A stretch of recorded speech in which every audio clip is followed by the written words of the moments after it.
Welcome, everyone, to Comically Exposed. This is episode 6 that we're recording. I am Heather. I'm Gabbie. And this is my second time doing the intro, and the crowd goes wild. Yeah. Yeah. I don't know why it always makes me nervous to do the intro. I think I'm better like doing second take, whatever. I don't know. This is the second time doing the intro and I'm making a big deal out of it. So I think that's fine. I really enjoyed that right before we recorded. I asked you if you wanted to do the intro and I saw all the intrusive thoughts come into your face. And I was like, oh, Gabbie, not going to reassure, not going to reassure. And that is why I accepted it to do it, despite all the feelings going, no, Yeah. Totally.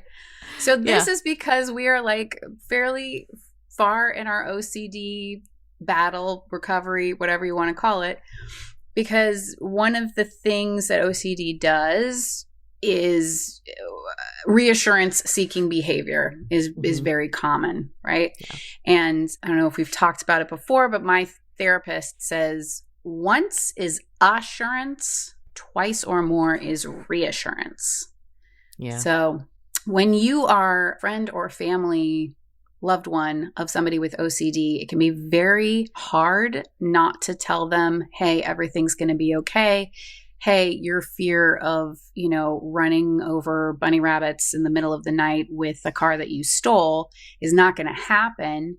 But what that does is it feeds into their OCD. And so their compulsion is seeking reassurance from you. Yeah. So. And I mean, seeking assurance is not necessarily a symptom. It's just, it gets exaggerated. Yes. With the disorder. Yes. So yes, it's a natural thing to reassure someone, comfort someone, and other things, but there is a time and place. And for us, it's good to be flexible and think flexibly. Yeah, or just watch your co-host squirm uncomfortably. and get pleasure from it? Nope. It really wasn't. I mean, yes, you're right. There was a sick pleasure, but it was only because of the recognition of I knew the uncomfortable feelings that you were going through. Well, I'm assuming. And just because that's what I would be going through. Yeah. And right now, all I'm thinking about is, can we re-record this part so it can sound better? No, we cannot. There you are. Yeah. Not even assuring. I'm just being mean and pointing to my watch. Yes. Oh, we have to look at time. Okay. So, Gabbie, what have you been up to? Oh my gosh. Thank you so much for asking. I honestly, not a lot in terms of comedy.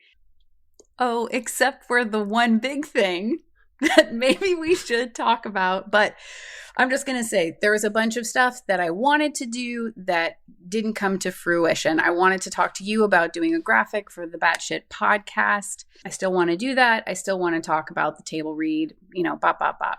But my one big goal this week was to do stand-up again. And there is an open mic in Oakland that only happens once a month. It's for women and queer people. And so I was like, yes, that's going to be a great environment for me to do my second time of stand-up. The problem is the theater is in a vibrant part of the city where I took improv classes last year, and you park and you walk past people who are just out doing some pretty hard drugs, right, on the street. Yeah, which, by and large, I don't really have problems with that, but that just kind of gives you a flavor of what the neighborhood is kind of like. So I was going to look for covered parking because the last time I went to the theater, my car got broken into. So looking for covered parking in Oakland. We're in downtown Oakland. It's like 5:30. Sun is still out. My dad is in the car with me. He came to support. And we are stopped at a red light talking about where to park next. We're in the right-hand lane, right? 2 lanes. And there's a car to the left. And we're at the red light. And all of a sudden a car comes around me on the bike lane and parks perpendicular to me. So it is blocking me. And the driver pops out of that car very angry. And so I said, nope, put it in reverse and went around that car. There was a red light. I looked both ways and I ran that red light. And when we got to the end of the next block, before we got to the end of the next block, we heard the first gunshot. And then my dad just said, just keep going. And so I took the very first right I could to put buildings in between us, and because there was a second gunshot. Wow. It was in the moment. In the moment, I'm very good in a crisis. I think because of my ADHD brain, when things are happening fast, that's when things are finally happening at the speed of my brain.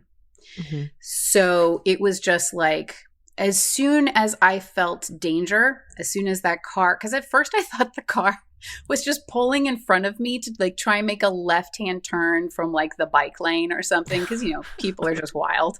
Yeah. Yeah. But instead, when they parked, like when they blocked me in, then I said, oh, fuck no. You know, this is danger. This is goodbye time. So yeah, so it was just like this step, then the next step, then the next step, then the next step. And I will say it's kind of nice because my OCD did not have a chance to show up, right? In emergency situations, it's just this decision, next decision, this decision, next decision, take in information, boom, boom, boom, keep moving forward. So that was good. I also, like, as we were driving away, I looked in my rearview mirror and I saw that the driver was getting into an altercation with the car that was people in the car, whatever, that was still back there, you know. All of this took place within like 15, 20 seconds, maybe 30 seconds, maybe, by the time we had turned the corner and started driving away.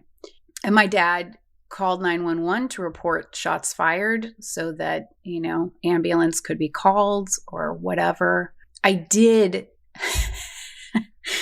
Okay, I'm sorry for laughing because it was very scary. And my dad and I went 2 towns over and ended up getting ramen at a mall and each getting some sake and just a drink, which neither one of us are big drinkers, but it was like, oh, think it's time to do a little of that. But after the first shot, part of me was like, oh no, people are hurt. Like you need to go back and take care of people. So when my dad said, just keep going, I'm really glad he did. I'm not entirely sure that I would have gone back to, like, you know, yeah. So it was pretty gnarly. Yeah, I can imagine. I mean, it's because I heard this before we're recording our podcast. So I'm not reacting the way that I reacted when I first heard it, because I went, what? And then when you sent that text, I read it and then I read it again and I'm like, I literally didn't read any of the words. Yeah. Because I was like, okay, she's typing. That means that she's not dead. So what the hell? Yeah. So I guess that's your excuse now for not doing your stand-up. I know. Like, as we were driving away, I did go by the theater one more time on our way to, like, ramen, because I was like, oh, well, there's the theater and there's people and, you know, maybe I should. And I turned to my dad and I said, I honestly, I don't think I can do stand-up. And he was like, no, you can't do stand-up right now. Yeah, something traumatic didn't happen to you. Exactly. He's like, well, somebody didn't shoot at you for the last 4 seconds, so I think you're fine. Just walk it up. You know?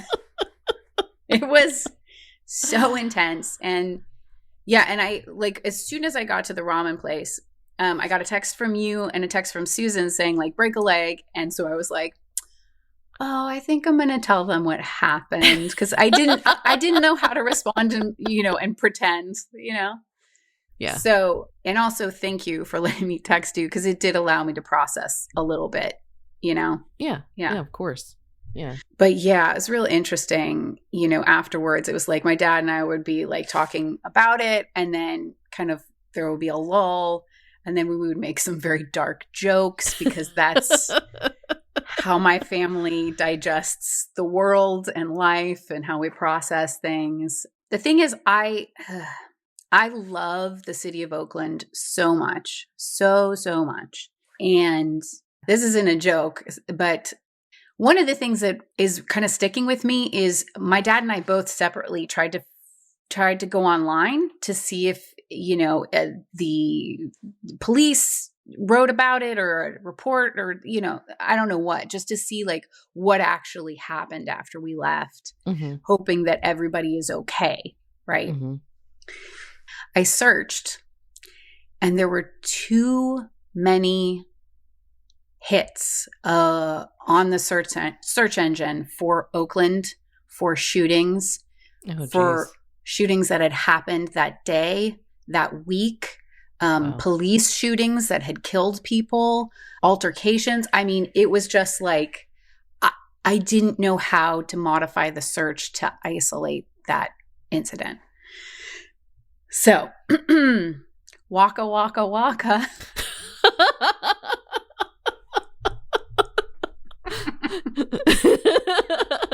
Like Fozzie Bear is your comfort zone. Yeah, exactly.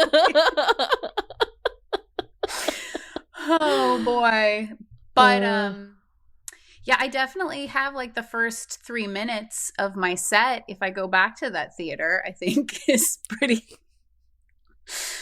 Hey. Sorry to bring the podcast down and talk about things that aren't OCD or comedy. Well, I mean, it's still related to us. I mean, that's the whole point, right? I mean, yeah. So I'm trying not to see it as the universe telling me, white girl, you are not funny, that you should not be doing comedy. How many times do I have to tell you? You almost get shot. Your car gets broken into. But that's all for jokes. Comedy. Yeah, all exactly. For comedy. Yeah. Hi. I am having a hard time finding a follow-up question. I don't think you need to. I'm like searching so hard.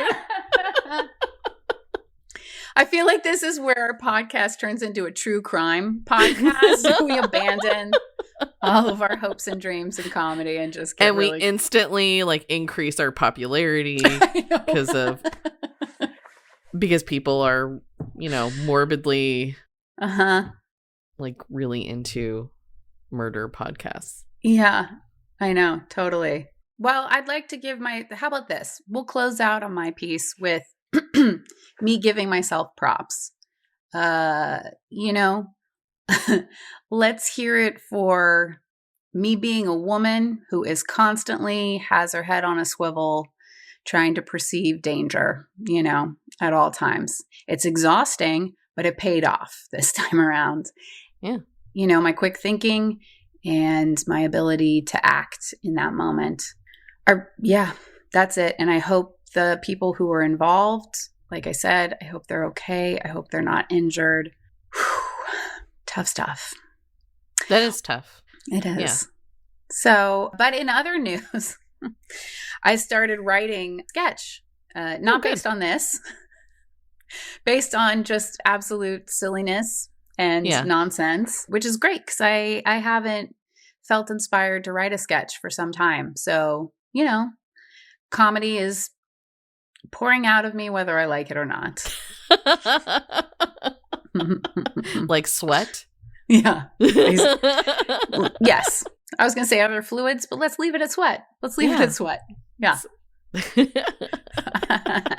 Oh, and today, aren't we supposed to find out? Oh, snap. Oh, boy. Should we do that on the podcast? Yeah. I mean, I can cut this part out, too. Yeah, I know. If it goes sideways for us. Let's see. Okay. Nothing. Okay. Nothing. Riveting podcasting. As so Gabbie checks her email. I know. What Gabbie was doing was checking her email for our Not Sisters submission for San Francisco Sketch Fest. Yeah.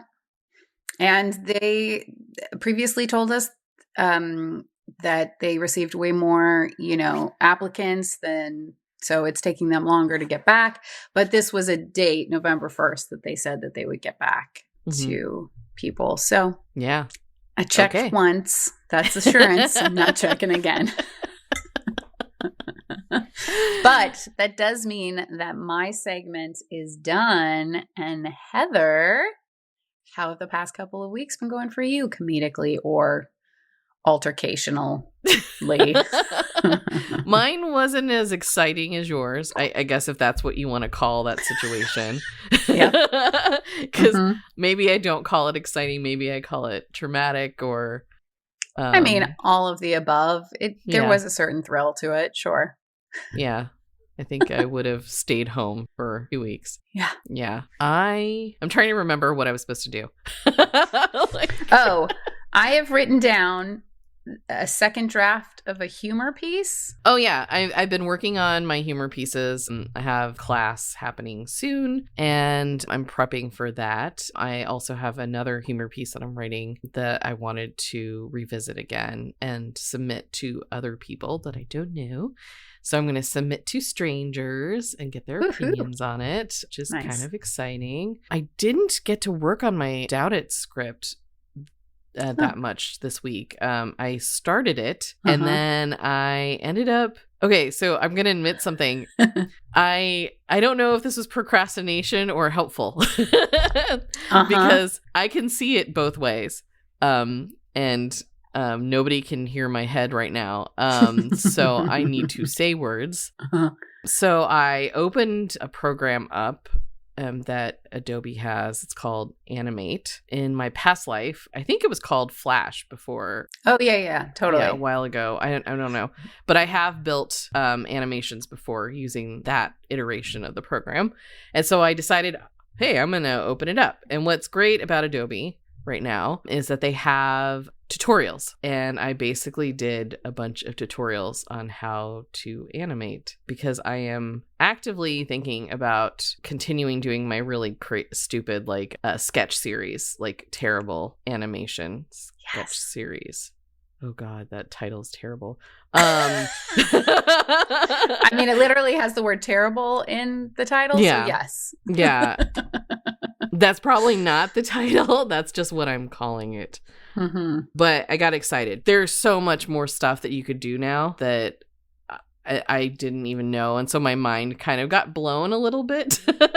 And so I got a little too excited. But now I'm kind of backing up a little bit because I'm realizing, I don't know if it's a sense of novelty of like making things do silly things, like little animated characters versus actually building something that could work as a series. I don't know. I've been kind of going back and forth on this one because I don't want to become an animator, but I do want to be able to teach myself how to kind of produce and direct and write a series. And so this is like my way of being able to control the scale of it because, with recording stuff, it takes a lot of effort. I'm not saying the animation doesn't take a lot of effort. It does take a lot of effort, but it's a different kind of effort. Yeah. So that is where I am on that one. So I don't know if that was procrastination or helpful, but I'm going to call it helpful-ish. Yes. It's sort of helpful because I think it either opens a door or it just kind of goes, nope, not going to do this. Yeah. And I think it's also like working on other things when you feel stuck on one creative project is a great way to kind of like knock some stuff around in your head. You know what I mean? Yeah. So I'm going to say it was still productive. Hate to tell you, because this was one of your original goals, was doing the animation with the sketch. Yeah. I think the animation part in my brain kind of got away from me because I think I was thinking I think I was trying to make it perfect. What? You? Never. And I was like, well, then how do I get this out faster? Yeah. But then also, using the sketches that I've written and, and then having people do voices and stuff, or me do voices because I'm not acting. Well, it's acting, voice acting. That is acting. But it's acting that you feel comfortable with. Yes, it is. That's cool.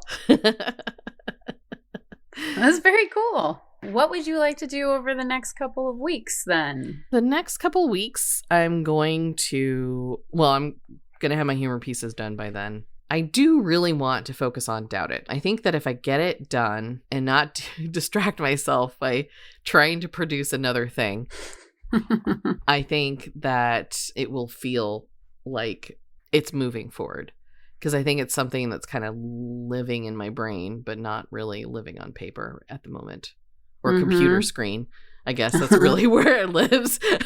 I say paper, but really it's digital paper. So that's where it lives. And I think I'm going to set my goal at that. Good. And then also any mutual goals that we do. Oh, yeah. Yeah. If you want to work on your graphic, then, announcement, then I would like to help on that. Yes. That. Okay. Sorry. I just felt like I was about to talk about my goals, and I was like, oh, no, you should, because okay. Yeah, I'm done. It was natural. It was a good instinct. Cool. Great. I think I want to simplify. I think I just want to focus on the graphic right now. I think I want to finish the first draft of this sketch that I'm writing. Good. And I started to tighten up the set that I was going to do. So maybe I'll do that too, but probably not. I think I'm just going to focus on the graphic and finishing this first draft. Yeah, that sounds great. My God. It is like, we've done it. I know. It's amazing. Yay. Nobody can see this at all. I know. For the viewers out there. Yeah, we were what were we doing? What was this? Breakdancing. We were doing some very incredible breakdancing that turned into ballet and levitated for a second. So too bad you couldn't see it. Yeah, we're so talented. That's so true. Honestly, that's all anybody ever says about us. And it's like, please, tell me something I don't know. Oh, this is making me feel warm inside, like not in a good way. Oh, okay. Good check-in. Yeah. Well, friend, I think we did it. Yeah, we did it. Do we do that every time? I don't know. I think we might. I honestly think we might. Although I was listening to one of our old episodes, and at least Bunny's not whining through all the rest of the end of this podcast. Well, he could. He's our mascot. He is our mascot. Also, Bunny is a dog, just in case people are like, you have a rabbit who whine? No, he's a dog. I tried to name him Wallace. It didn't stick. His name is Bunny. He's got a good personality. He does. He's not whining. Yeah. Okay, so rock on. Yeah. To you, to our listeners, to everybody. Bunny, rock on. I don't know how to end this. Okay. Let's just say goodbye. Yeah. Okay. Bye, everybody. Bye, everyone.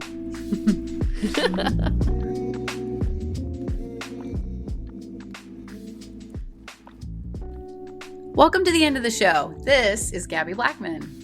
And this is Heather Nye. Thank you for listening to Comically Exposed. We are just a little show with two creators who edit and produce each episode. We appreciate all your support. If you like what you heard, please follow us on Instagram at comicallyexp.podcast. That's comicallyexp.podcast. Or subscribe to us on Spotify or wherever you listen to podcasts. New episodes drop every other Wednesday. Also, special thanks to Track Club and Golden Finch for providing the music. Thanks for listening, and hey, everybody, today is a great day to expose yourself. Okay, until next time, ta-da for ta-da! Bye! Bye. Bye. Bye. Bye. Bye. Bye. Bye.